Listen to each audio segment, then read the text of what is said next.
నమస్తే. ఎంజీఆర్ ఐఏఎస్ అకాడమీకి స్వాగతం. ఈరోజు మనం చెప్పుకునే ఇంపార్టెంట్ న్యూస్ ఆర్టికల్స్ తాలూకు వివరాలేంటో చూద్దాం. ఫస్ట్ ఆఫ్ ఆల్ మాజీ రాష్ట్రపతి, రాజకీయ తత్వవేత్త, రాజకీయ భీష్ముడైనటువంటి ప్రణబ్ ముఖర్జీ గారి మరణం అనేది భారతదేశానికి తీరని లోటుగా భావిస్తూ ఆయన యొక్క మరణం సంబంధించిన అంశాలు, ఆయన యొక్క మరణానికి సంతాప దినంగా ప్రకటిస్తూ యావత్ భారతీయులందరూ కూడా ఆయన యొక్క ఆత్మకి శాంతి చేకూర్చాలని ప్రతి ఒక్కరు కూడా మనసా వాచా ప్రార్థిద్దాం.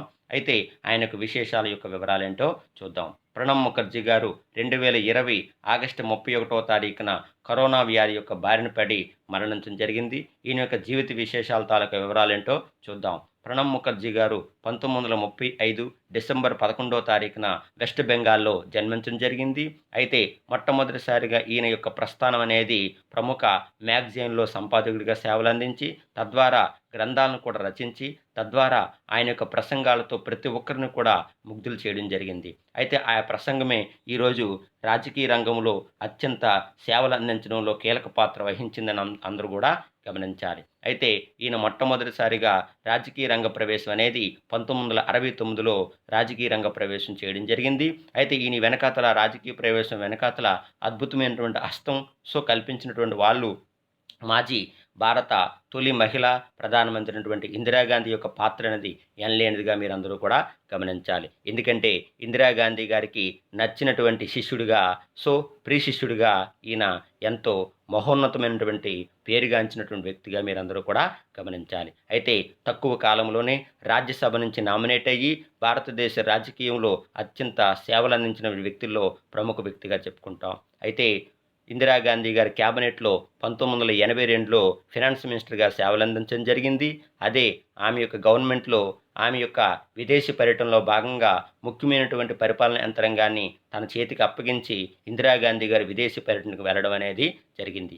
అదేంటి ఇందిరాగాంధీ గారికి ప్రణబ్ ముఖర్జీ గారి మీద ఉన్నటువంటి అపారమైన నమ్మకంగా మీరందరూ కూడా గమనించాలి. అయితే ఇందిరాగాంధీ గారి మరణం తరువాత రాజకీయ రంగంలో రాజీవ్ గాంధీ గారి యొక్క ప్రస్థానంలో ఈయన కాంగ్రెస్ పార్టీకి దూరం అవటం జరిగింది. 1986లో రాష్ట్రీయ సమాజ్వాదీ కాంగ్రెస్ పార్టీని పార్టీని స్థాపించడం జరిగింది. అయితే ఆ పార్టీ అనేది ఎంతో కాలం అనేది నిలవలేదండి. తిరిగి 1989లో కాంగ్రెస్ కూటికే చేరటం జరిగింది. అయితే ఇందిరాగాంధీ గారి మరణం మరియు రాజీవ్ గాంధీ గారి మరణం తరువాత రావు గారి యొక్క గవర్నమెంట్లో, పివి నరసింహరావు గారి గవర్నమెంట్లో ప్రణబ్ ముఖర్జీ గారు డిప్యూటీ ప్రణాళిక సంఘానికి చైర్మన్గా సేవలందించారన్న అంశాలందరూ కూడా గమనించాలి. అదేవిధంగా రావు గారి గవర్నమెంట్లో ఎక్స్టర్నల్ అఫైర్స్ మినిస్టర్గా, అలాగే ఫినాన్స్ మినిస్టర్గా ఉన్న సమయంలో మెయిన్ ఆర్బీఐకి 15వ ఆర్బీఐ గవర్నర్గా పదవిని అలంకరించినటువంటి మన్మోహన్ సింగ్ గారి యొక్క నియామకానికి ఆమోద ముద్ర వేసినటువంటి ఆర్థిక మంత్రిగా మీరందరూ కూడా గమనించాలి. అదేవిధంగా 1997లో బెస్ట్ పార్లమెంటరీ అవార్డు అనేది ప్రణబ్ ముఖర్జీ గారికి ప్రదానం చేయడం అనేది జరిగింది. అదేవిధంగా 1998లో సోనియా గాంధీ గారు యూపీఏ చైర్పర్సన్గా పదవిని అలంకరించడంలో, కాంగ్రెస్ అధ్యక్షురాలుగా చేపట్టడంలో ఈయన పాత్ర ఎనలేనిదిగా మనం అందరం కూడా గమనించాలి. అయితే సోనియా గాంధీ గారు రాజకీయ విభాగానికి అంత సాహసపరమైనటువంటి ఎక్స్పీరియన్స్గా, అనుభవం అనేది లేనిగా అందరూ కూడా భావించాలి. ఎందుకంటే ఆమె విదేశీ మహిళగా అందరూ కూడా గమనించాలి. అయితే కాంగ్రెస్ యొక్క పగ్గాలు తీసుకోవటంలో ప్రణబ్ ముఖర్జీ గారి యొక్క ప్రోద్బలం అనేది ఎంతగానో ఉందని అంశాన్ని అందరూ కూడా గమనించాలి. అదేవిధంగా 2004లో ప్రణబ్ ముఖర్జీ గారు రాజ్యసభ నుంచి సేవలందించి, తర్వాత మొట్టమొదటిసారిగా 2004లో లోక్సభ నుంచి ఆయన ప్రాతినిధ్యం వహించి రాజకీయ సేవ అనేది ప్రజలకు చేయడం జరిగిందన్న అంశాలందరూ కూడా గమనించాలి. అదేవిధంగా యూపీఏ గవర్నమెంట్లో 2009 నుంచి 12 వరకు కూడా మన్మోహన్ సింగ్ గారి యొక్క ప్రధానమంత్రి ఆధ్వర్యంలో ఆర్థిక మంత్రిగా సేవలందించడం జరిగిందన్న అంశాలందరూ కూడా గమనించాలి. అయితే ఈయనకి ఒక కళ ఉండేదండి. ఏమిటా కళ అంటే ప్రధానమంత్రి అవ్వాలని కళ.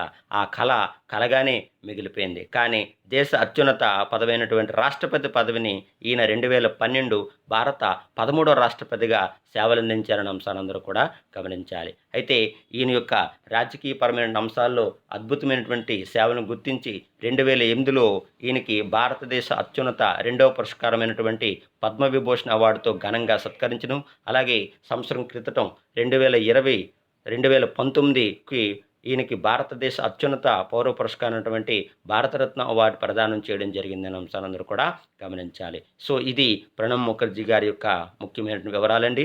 సో ఆయన యొక్క మరణం అనేది మరొక్కసారి గుర్తు చేసుకుంటూ ప్రతి ఒక్కరూ కూడా ఆయన యొక్క పరలోకంలో ఆత్మను శాంతిని చేకూర్చాలని ప్రతి ఒక్కరూ కూడా మనసా వాచా ప్రార్థిస్తూ ఈయన యొక్క తాలూకు వివరాలనేది మనం జ్ఞాపకం చేసుకోవాలి. ఇక తర్వాత వచ్చే ముఖ్యమైనటువంటి న్యూస్ ఆర్టికల్స్లో ప్రధానమైన న్యూస్ ఆర్టికల్ ఏంటంటే, ప్రధానమంత్రి నరేంద్ర మోదీ గారు తన యొక్క మనసులో ఉన్న మాటని ప్రజలతో ఆయన చెప్పుకోవడం జరుగుతుంది. సో పంచుకోవడం జరుగుతుంది. సో ఆ కార్యక్రమం పేరే మన్ కీ బాత్ కార్యక్రమం అంటాం. అయితే మన్ కీ బాత్ కార్యక్రమంలో ఆయన ప్రస్తావించినటువంటి అంశాల్లో మొట్టమొదటిసారిగా దేని గురించి ఆయన ప్రస్తావించారంటే, ఫస్ట్ భారతదేశంలో బొమ్మల యొక్క తయారీ మొదటిది. 2 భారతదేశంలో ముఖ్యంగా సేవలందించినటువంటి రక్షణ రంగంలో సేవలందించినటువంటి కుక్కల యొక్క జాతి గురించి ఆయన ప్రస్తావించడం జరిగింది. 3 2022కి భారతదేశం అనేది 75 సంవత్సరాలు భారతదేశానికి స్వతంత్రం వచ్చి జరుపుకోబోతుంది కనుక వాటి యొక్క వివరాలని ఈయన ప్రస్తావించడం జరిగింది. సో ఒక్కొక్క తాలూకా అంశం ద్వారా వివరాలంటే మనము చూద్దాం. ఫస్ట్ ఆఫ్ ఆల్ భారతదేశంలో బొమ్మల తాలూకు అంశాల గురించి ప్రస్తావించిన అంశాల్లో ఈయన వేటి గురించి ప్రస్తావించడం జరిగిందంటే, నిర్మల్ కొయ్య బొమ్మలు ఆదిలాబాద్, ఏటికొప్పాక, కొండపల్లి, చెన్నాపట్నం, కర్ణాటక. సో ఈ యొక్క భారతదేశంలో బొమ్మల తాలూకా అంశాల గురించి ప్రస్తావించడం జరిగింది. ఎందుకంటే ఈరోజు భారతదేశంలో బొమ్మల తయారనేది అనూహ్యమైనది. సో ఈ యొక్క తయారనేది ప్రపంచంలో అన్ని దేశాలకు కూడా మన ఆదర్శంగా ఉండాలి. అయితే ఈరోజు మనం చేస్తుంది ఏంటంటే, ఇతర దేశాల తాలూకు బొమ్మల తాలూకు అంశాల్లో మనం మోజులో పడి భారతదేశంలో ఉన్న బొమ్మలకి విలువ లేకుండా పోయింది. కనుక భారతదేశంలో బొమ్మలకి విలువను జోడిస్తూ ఆత్మనిర్భర్ భారత్లో భాగంగా భారత్లో బొమ్మల తయారీ యొక్క అంశాల గురించి ఈయన ప్రస్తావించడం జరిగిందనే అంశాలందరూ కూడా గమనించాలి. అదేవిధంగా ఈ యొక్క ప్రస్థానంలో ఈయన ఆంధ్రప్రదేశ్ చెందినటువంటి విశాఖపట్నం సివి రాజు యొక్క బొమ్మల తయారీ యొక్క అంశం గురించి ప్రస్తావించడం జరిగిందనే అంశాలందరూ కూడా గమనించాలి. సో అదేవిధంగా ఈ యొక్క బొమ్మల తయారీ తాలూకు విధానాన్ని స్వయంగా భారతదేశంలో తయారీకి ప్రోత్సహించాలని ప్రస్తావించడం జరిగింది. మరొక్కసారి ఈయన యొక్క బొమ్మల తయారీ తాలూకు అంశం తర్వాత ఈయన చర్చించినటువంటి ముఖ్యమైన అంశం ఏంటంటే, భారత్లో ఈరోజు సరైనటువంటి క్వాలిటీతో కూడుకున్నటువంటి పోషకాహార యొక్క లేమితో, పోషకాహార యొక్క లోపంతో ఎంతోమంది తల్లులు, ఎంతోమంది గర్భిణీలు, ఎంతోమంది పిల్లలు మరణిస్తారనే అంశాన్ని ఒక్కసారిగా స్మరించుకుంటూ 2020 ఆగస్టు మంత్ అంతా కూడా పోషకాహార యొక్క మంత్గా ప్రకటన జారీ చేస్తూ ఈ కార్యక్రమం ద్వారా ప్రజలందరికీ కూడా వెల్లడించడం జరిగిందనే అంశాన్ని అందరూ కూడా గమనించాలి. సో అదేవిధంగా ఈయన ప్రస్తావించినటువంటి మరొక ముఖ్యమైనటువంటి కాన్సెప్ట్ ఏదంటే, భారతదేశంలో ఆర్మీ యొక్క, నేవీ తాలూకా, అలాగే ఎయిర్ ఫోర్స్ తాలూకా అంశాల్లో తన అద్భుతమైనటువంటి సేవలను అందించినటువంటి కొన్ని కుక్కల యొక్క జాతుల గురించి ప్రస్తావించడం జరిగింది. అందులో సోఫియా కుక్క, అలాగే వెద, అలాగే ముధోల్ హౌన్స్, అలాగే ముధోల్ హౌన్స్ అనేది కర్ణాటక, మహారాష్ట్ర, అలాగే హిమాచల్ హౌన్స్ ఇది హిమాలయ ప్రాంతంలో, అలాగే కాంబి తమిళనాడు, అలాగే రాజపాలయం తమిళనాడు, వివిధ ఈ యొక్క శునకాల యొక్క జాతుల గురించి మహోన్నతంగా ప్రస్తావించడం జరిగింది. ఈ సేవలు అనేది రక్షణ విభాగంలో అమోఘంగా ఎంతగానో అభివృద్ధికి ధీటుగా రక్షణ రంగంలో సైనికుల యొక్క కాపాడంలో ఎనలేనటువంటి పాత్ర అనేది అద్భుతంగా ఈయన ఈ యొక్క శునకాల యొక్క సేవల గురించి మన్ కీ బాత్లో ఈయన కార్యక్రమంలో వెల్లడించడం అనేది జరిగింది. సో ఇది ప్రధానమంత్రి అయినటువంటి నరేంద్ర మోదీ గారు మన్ కీ బాత్ ద్వారా ఆయన యొక్క మనసులో ఉన్న మాటని ప్రతి ఒక్కరితో ఈ విధంగా పంచుకోవడం అనేది. ఇక తర్వాత వచ్చే ఇంపార్టెంట్ న్యూస్ ఆర్టికల్స్లో, ఇంటర్నేషనల్ న్యూస్ ఆర్టికల్స్లో మనం చెప్పుకునే ఇంపార్టెంట్ ఏంటంటే స్పేస్ ఎక్స్. అయితే ఈ మధ్య కాలంలో స్పేస్ ఎక్స్ తాలూకా న్యూస్ మనం చూస్తూ ఉన్నాం. ఏమిటి స్పేస్ ఎక్స్? స్పేస్ ఎక్స్ అనేది ఏమిటంటే అమెరికాలో ప్రైవేటు అంతరిక్ష పరిశోధన సంస్థగా చెప్తాం. అయితే ఇది ఈ మధ్య కాలంలో అంతరిక్షంలోనికి 2 మనుషులను పంపించి సురక్షితంగా భూమికి తీసుకురావడంలో ఎనలేనటువంటి కీలక పాత్ర వహించిందనే అంశాలందరూ కూడా గమనించాలి. అలాగే ఈరోజు మరొక అత్యంత ప్రతిష్టాత్మకమైన ప్రాజెక్టుకి పునాది వేయబోతుంది. ఆ ప్రాజెక్టు పేరే స్టార్లింక్ ప్రాజెక్ట్ అంటాం. అయితే ఈ స్టార్లింక్ ప్రాజెక్టు తాలూకు విశేషాలు ఏంటో చూద్దాం. స్టార్లింక్ ప్రాజెక్టు యొక్క విశేషాలు ఏంటంటే, మారుమూల గ్రామీణ ప్రాంతాలలో ఇంటర్నెట్ యొక్క సేవలను అందించే దృఢమైనటువంటి ఆలోచనతో ఈ ప్రాజెక్ట్ని స్పేస్ ఎక్స్ అనే అంతరిక్ష పరిశోధన సంస్థ అనేది ప్రారంభించడం జరిగిందండి. అయితే ఇదివరలో మారుమూల గ్రామాల్లో ఇంటర్నెట్ యొక్క సదుపాయాలను అందించాలనే ఆలోచనతో గూగుల్ మరియు ఫేస్బుక్లు అనేవి 2 ప్రాజెక్టులని లాంచ్ చేయడం జరిగింది. ఆ ప్రాజెక్టులో ఒకటి గూగుల్ లాంచ్ చేసిన ప్రాజెక్ట్ లూన్ అని, అలాగే ఫేస్బుక్ లాంచ్ చేసినటువంటి ప్రాజెక్టు క్వాలీ ప్రాజెక్ట్ అని. ఇలా 2 ప్రాజెక్టులు కూడా అత్యంత అనుకున్నటువంటి విజయాల వైపు వెళ్ళలేదండి. వైఫల్యమే చూపించడం జరిగిందనే అంశాలందరూ కూడా గమనించాలి. ఇది స్పేస్ ఎక్స్ తాలూకా అంశాల్లో వచ్చినటువంటి న్యూస్ ఆర్టికల్. ఇక తర్వాత Shanghai cooperation organisation, central Asia. ఈ యొక్క న్యూస్ ఆర్టికల్స్ తాలూకా ఇంపార్టెంట్ ఏంటంటే కౌకాస్ ఎక్సర్సైజ్, కౌకాస్ 2020 ఎక్సర్సైజ్. అయితే కౌకాస్ 2020 ఎక్సర్సైజ్ ఏంటంటే ఇది ఒక మిలిటరీ ఎక్సర్సైజ్ అండి. ఈ మిలిటరీ ఎక్సర్సైజ్లో ఉన్నటువంటి దేశాలు షాంఘై కోఆపరేషన్ ఆర్గనైజేషను, అలాగే సెంట్రల్ ఏషియన్ కాంటినెంట్ కంట్రీస్ అండి.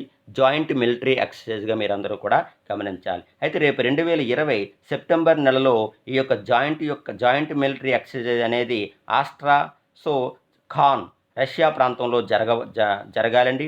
అయితే ఈ రష్యా ప్రాంతంలో జరగబోయే ఈ కార్యక్రమానికి భారతదేశం అనేది హాజరు కాలేదని వెల్లడించడం జరిగింది. కారణం చైనా పాకిస్తాన్ తాలూకా అంశాలనేది కారణమని, చైనా పాకిస్తాన్ యొక్క ఈ యొక్క జాయింట్ ఎక్సర్సైజ్లో పాల్గొనడమే దీనికి ప్రధాన కారణంగా వెల్లడించడం అనేది జరిగింది.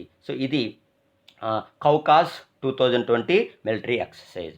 ఇక తర్వాత అంతర్జాతీయ అంశాల్లో ముఖ్యమైన న్యూస్ ఆర్టికల్స్ ఏంటంటే మనం ఆల్రెడీ చెప్పి ఉన్నామండి. జపాన్ ప్రధానమంత్రి అయినటువంటి షింజో అబే గారు అనారోగ్య కారణంగా ఆయన పదవికి రాజీనామా చేయడం జరిగింది. అల్సరేటివ్ కోవిటాస్ అనే ఒక వైరస్ వ్యాధితో ఆయన బాధపడుతూ ఈ వ్యాధి కారణంగా నేను జపాన్ యొక్క ప్రధానమంత్రిగా రాజీనామా చేస్తున్నట్టుగా ఇదివరలో వెల్లడించడం జరిగిందన్న అంశాలందరూ కూడా గమనించాలి. అయితే ఈ కార్యక్రమంలో భాగంగా ఆయన ప్రసంగించిన అంశం ఏంటంటే, నేను జపాన్ ప్రధానమంత్రిగా లేనంత మాత్రాన జపాన్కి యుఎస్ఏకి మధ్య బంధం అనేది ఎనలేనటువంటి దృఢమైనటువంటి అవినావ ద్వైపాక్షిక ఒప్పందాలు అనేవి ఎప్పటిలాగే ఉంటాయని ఆయన ఒక్కసారిగా స్మరించుకోవడం జరిగిందనే అంశాలందరూ కూడా గమనించాలి. ఇక తర్వాత వచ్చే ముఖ్యమైనటువంటి న్యూస్ ఆర్టికల్ ఏంటంటే యుఎన్ దివ్యాంగుల తాలూకా అంశం.